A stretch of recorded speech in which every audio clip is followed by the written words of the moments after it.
اليوم نحب نحكي على بلادي. شنو اللي صاير في جابس؟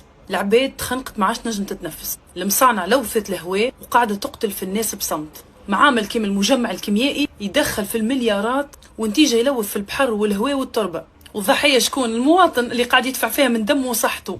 اطفال قاعده تموت وشباب يمرضوا بالسرطان، والدوله وين؟ لا ارى لا اسمع لا اتكلم. تعرفوا شنو المصيبه؟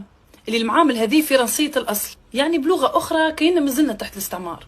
فرنسا خرجت هي اما خلت الفضلات نتاعها. ما فهمتش علاش الدوله قاعده تتجاهل فينا، والعباد كيف خرجوا بمظاهرات سلميه قمعوهم بالغاز المسيل للدموع ويضربوا فيهم وما خلوهمش يوصلوا صوتهم. وعلاش القمع هذا الكل؟ هذا كل خاطر طالبوا بالحقوق نتاعهم اللي هي ايقاف النشاطات الملوثه ومحاسبه كل من ساهم بهذه الكارثه. سي عندها فوق من 50 سنه.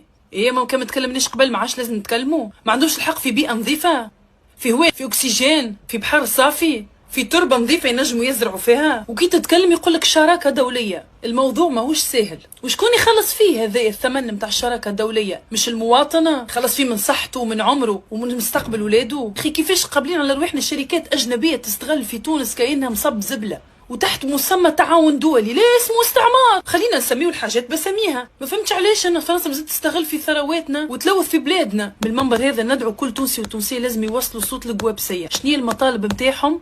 اولا إيقاف النشاط الملوث للمجمع الكيميائي فورا إلى حين إصلاح منظومته البيئية، فتح تحقيق مستقل على الوضع البيئي في جابس، والرقابة على المؤسسات الصناعية. ورابعا وأهم حاجة شنية؟